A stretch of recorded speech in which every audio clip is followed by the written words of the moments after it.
Shibacharan Samal happy କ୍ଲବର adviser. ଆପଣଙ୍କର drama tournament ଶେଷ ହେଇଛି, ସଫେଇ କାର୍ଯ୍ୟକ୍ରମ ହେଇଛି, କିଏ କିଏ ସବୁ ଅତିଥି ଆସିଥିଲେ ଆଉ କଣ ଆପଣଙ୍କ ସହଯୋଗ ହେଇଛି? ଅତିଥିରେ ଆମର ମାନେ ମାନ୍ୟବର ମନ୍ତ୍ରୀ ବିଧାୟକ ଶ୍ରୀ ସମ୍ପତ ଚନ୍ଦ୍ର ସ୍ୱାଇଁ, ଆମର ମାଟିର ପୁଅ, ସେ ବି ଅତିଥି ଆସିଥିଲେ। ସଫେଇ କାର୍ଯ୍ୟକ୍ରମ ହେଲା ଆଜି। ସଫେଇ କାର୍ଯ୍ୟକ୍ରମ ହେଲା ଆମର ପ୍ରେସିଡେଣ୍ଟ ବାବାସ କୁମାର ରାଉତ ଆଉ ତଣି ଭାଇ, ବବୁମାନ ବେହେରା, ଦୀପ୍ତିଆଦ ବେହେରା, ଆମର କ୍ଲବ ବସନ୍ତ କୁମାର ସାମଲ, ଏ କ୍ଲବର ସବୁ ଆମର ମେମ୍ବର ମାନେ ସବୁ। ସହଯୋଗ କଣ ଅଛି? ମୋର ସହଯୋଗ କ୍ଲବ ପ୍ରତି ସବୁବେଳେ ସହଯୋଗିତା ରହିଛି, ରହିବ। ଯେତେବେଳେ ଯାହା ଆବଶ୍ୟକ ମୁଁ ତାଙ୍କ କ୍ଲବର ଆଡଭାଇଜର ଉପରେ ସେ ତାଙ୍କର ବଢା ହିସାବରେ ସବୁବେଳେ ସହଯୋଗ ହାତ ବଢାଇଛି। ଆଉ ଆମର ଯୁବ ସରପଞ୍ଚ ଶ୍ରୀ ନିବାସ ସ୍ୱାଇଁ, ତାଙ୍କର ବି ଗୋଟେ ସାଙ୍ଗ, ତାଙ୍କର ଭାରି ଆମର କ୍ଲବ ପ୍ରତି ବହୁତ ଅବଦାନ ରହିଛି। ମୋ ନାଁ ତାରିଣୀ କୁମାର ରାଉତ, ଗ୍ରାମ ଗୋପିଆକୁଦା, ହାପି କ୍ଲବ ମୋର ମୁଁ ଆଡଭାଇଜର ମେମ୍ବର ଅଛି। ଆଜି ସଫେଇ କାର୍ଯ୍ୟକ୍ରମ ହଉଥିଲା, କଣ ସଫେଇ କାର୍ଯ୍ୟକ୍ରମ? ହାପି କ୍ଲବ ସବୁବେଳେ ସ୍ୱଚ୍ଛତା ଉପରେ ଗୁରୁତ୍ୱ ଦେଇ ଆସିଛି ଏବଂ ଏହା ମଧ୍ୟ ହାପି କ୍ଲବ ଅଷ୍ଟମ ବାର୍ଷିକ ମୁକ୍ତମନ୍ତ୍ରୀ ନାଟକ। ତେଣୁ ଏଇ ଯୋଉ ପ୍ରୟାସରେ ସଦାସର୍ବଦା ସେ ସଫେଇରେ ଗୁରୁତ୍ୱ ଦେଲା ବେଳେ, ତେଣୁ ବର୍ତ୍ତମାନ ଆଜି ଶେଷ ହେଇଯାଇଛି।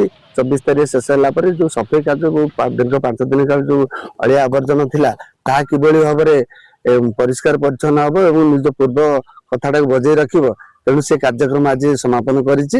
ତେଣୁ ବହୁତ ସୁନ୍ଦରରେ ବହୁତ ଭୋର 5ଟାରୁ ଆସିକିରି ବହୁତ ଆମର ସମସ୍ତ ସଦସ୍ୟ ମାନେ ଆଜି ସଫେଇକି ଭାରି ପରିଷ୍କାର ସୁନ୍ଦର ଭାବରେ କରିକିରି ହାରାରି ଟ୍ରିପ 2 ଟ୍ରିପ ଭଳିଆ ଜରି ବୋତଲ ବିଭିନ୍ନ ପ୍ରକାର ସବୁ ଆଡେ ସାଡେ ପଡିଥିଲା, ତାକୁ ସ୍ୱଚ୍ଛତା ହିସାବରେ ସ୍ୱଚ୍ଛତା ପାଇଁ ତାକୁ ପୁରା ସୁନ୍ଦର ଭାବରେ ଆଜି ତାକୁ ଆମେ କାର୍ଯ୍ୟକ୍ରମ କରିଛୁ। ଟୁର୍ଣ୍ଣାମେଣ୍ଟ କାହାର ସବୁ ସହଯୋଗ ଥିଲା, କିଏ ସବୁ ଅତିଥି ଆସିଥିଲେ? ତେଣୁ ଇଏ ଟୁର୍ଣ୍ଣାମେଣ୍ଟରେ ବହୁତ ସଦସ୍ୟ ଥିଲା, ତେଣୁ ମୁଖ୍ୟାଂଶରେ ଆମର ଯୁବ ପ୍ରତିଭା ଯିଏକି ଆମର ସବୁ କ୍ଷେତ୍ରରେ ସହାୟକ ଆଡଭାଇଜର ମଧ୍ୟ ଅଛି ଶିବଚରଣ ସାମଲ ଏବଂ ଦୀପ୍ତିକାନ୍ତ ବେହେରା, ପ୍ରସନ୍ନ କୁମାର ସାମଲ ଏବଂ ଗୋପିଆକୁଦର ଆମର ଯିଏକି ସରପଞ୍ଚ ସେ ଆମ ଶ୍ରୀନିବାସ ସ୍ୱାଇଁ, ସେ ସବୁବେଳେ ଆମକୁ ବହୁତ ସହଯୋଗ କରିଛି ଏଇ ଗ୍ରାମରେ। ତେଣୁ ବାବା ଆମର କ୍ଲବର ପ୍ରେସିଡେଣ୍ଟ ବାବାସ କୁମାର ରାଉତ, ତେଣୁ ଏ ସମସ୍ତଙ୍କ ସହଯୋଗରେ ଆମେ ତ ଭାରି ସୁନ୍ଦର ଭାବରେ ତାକୁ ଶୃଙ୍ଖଳିତ ଭାବରେ ତାକୁ ମେଣ୍ଟେନ କରିଛୁ। ତେଣୁ ଆମେ ସେଥିପାଇଁ ଭାରି ଖୁସି ଅଛି। ହଁ, ଉଦଯାପନ ଦିବସରେ ଆମର ଭାରି ଖୁସିର କଥା, ଆମ ପାରାଦୀପ ମାଟିର ଗର୍ବ ଆଉ ଗୌରବ ଆମର ପ୍ରିୟ ନେତା ଯେ ସମ୍ପତ କୁମାର ସ୍ୱାଇଁ ମହୋଦୟ ବହୁତ ସୁନ୍ଦର ଭାବରେ ଆମକୁ ସହଯୋଗ କଲେ। ମାନେ ଏତେ ଜଞ୍ଜାଳ ଭିତରେ ମଧ୍ୟ ବହୁତ ଲେଟ୍ ହେଲେ ମଧ୍ୟ ଆମ ପାଖରେ ଆସି ପହଞ୍ଚିଲେ। ଆମେ ସମସ୍ତର ଉତ୍କଣ୍ଠା ଆକାଂକ୍ଷା ଯୋଉ ବଢି ଯାଇଥିଲା, ଯାହା ହଉ ସେ ସମସ୍ତଙ୍କ କଥାକୁ ହୃଦୟର ସହିତ ବିଚାର କରି ଆଉ ଠିକଣା ସମୟରେ ଆସି ପହଞ୍ଚିଗଲେ।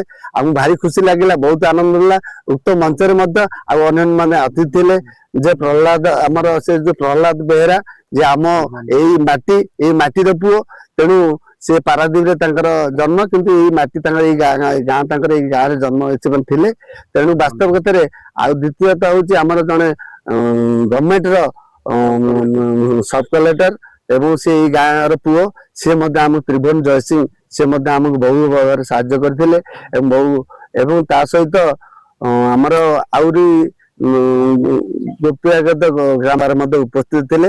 ଆଉ ବହୁ ମାନ୍ୟଗଣ୍ୟ ବ୍ୟକ୍ତି ଆଉ ମୁରବୀ ଆମ ଏବଂ କ୍ଲବର ସମସ୍ତ ସଦସ୍ୟ ମାନେ ସେ ମଞ୍ଚରେ ଆମେ ଥିଲୁ।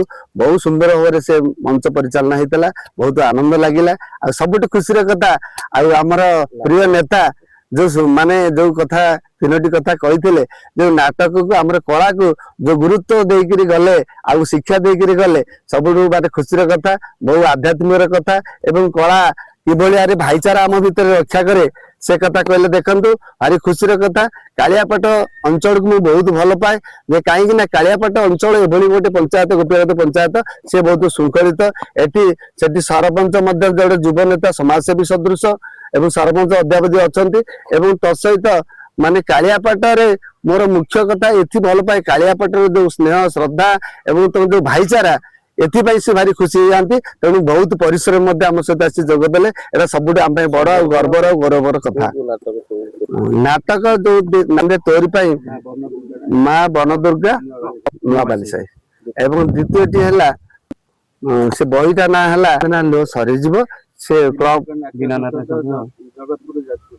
ବିନାୟକ ନାଟକ ନାଟ୍ୟ ହାପି କ୍ଲବର ସଭାପତି ବାବସ ରାଉତ। ସଫେଇ କାର୍ଯ୍ୟକ୍ରମ ହେଇଛି ଏବଂ ଡ୍ରାମା ଉଦ୍ଯାପନ ହେଇଯାଇଛି, କଣ କହିବେ? ହାପି କ୍ଲବର ମୁକ୍ତମଞ୍ଚ ଅଷ୍ଟମ ବାର୍ଷିକ ମୁକ୍ତମଞ୍ଚ ନାଟକର ଉଦ୍ଯାପନ ଦିବସରେ ଆମର ଉଦ୍ଯାପନ ଦିବସରେ ମନ୍ତ୍ରୀ ପ୍ରିୟ ଆମର ସମ୍ପତ ସୁନ୍ଦର ସାହି ମହୋଦୟ ଆସିଥିଲେ ଏବଂ ତାଙ୍କୁ ଆମେ ପାଛୋଟି ଆଣିଲୁ। ବହୁ ଆନନ୍ଦିତ ଲୋକବହୁଳ ଭିତରେ ପାଛୋଟି ଆଣିଲୁ ଏବଂ ତାଙ୍କର ଯୋଉ ଭାଷଣ ଗୁଡ଼ିକ ସେ ଶାନ୍ତିପୂର୍ଣ୍ଣ ଏବଂ ଶାନ୍ତିର ବାତାବରଣ ଦେଲେ ବିଶୃଙ୍ଖଳା ସୃଷ୍ଟି କରିବ ନାହିଁ। ସମସ୍ତେ ଯେହେତୁ ସେ ବହୁ ପୌରାଣିକ ଦିଗରେ କହିଲେ, 3ଟି ଅର୍ଥ ନେଇ କହିଲେ ଏବଂ ସେଇଗୁଡ଼ିକ ଲୋକଙ୍କ ଉପରେ ଶାନ୍ତିପୂର୍ଣ୍ଣ ଏବଂ ଲାଷ୍ଟ ସର୍ବଶେଷରେ ସେ କହିଲେ ମାନେ ଯେମିତି ଡ୍ରାମା ଅନୁଷ୍ଠିତ ହଉଛି ସୁଚିନ୍ତିତ ମନୋଭାବକୁ ପାଖରେ ରଖ, କୁଚିନ୍ତାକୁ ଦୂରେଇ ଦିଅ ଏବଂ ଏହି ଯୋଉ ଦୀର୍ଘ 8 ବର୍ଷ ଧରି ଅନୁଷ୍ଠିତ ସୃଷ୍ଟି ହେଇଛି ତା ଦେହରେ ଆମର ଦୀପ୍ତିକାନ୍ତ ମେହରା ମହୋଦୟ ଏବଂ ଶିବଚରଣ ସାମଲ ମହୋଦୟ ଏବଂ ଶ୍ରୀଯୁକ୍ତ ଶ୍ରୀନିବାସ ମହୋଦୟ ବହୁତ ସହଯୋଗ କରି ଏହାକୁ ପୂର୍ଣ୍ଣାଙ୍ଗ କରିଥିବାରୁ ତାଙ୍କ ପାଖରେ ମୁଁ ଚିରଋଣୀ। ଧନ୍ୟବାଦ।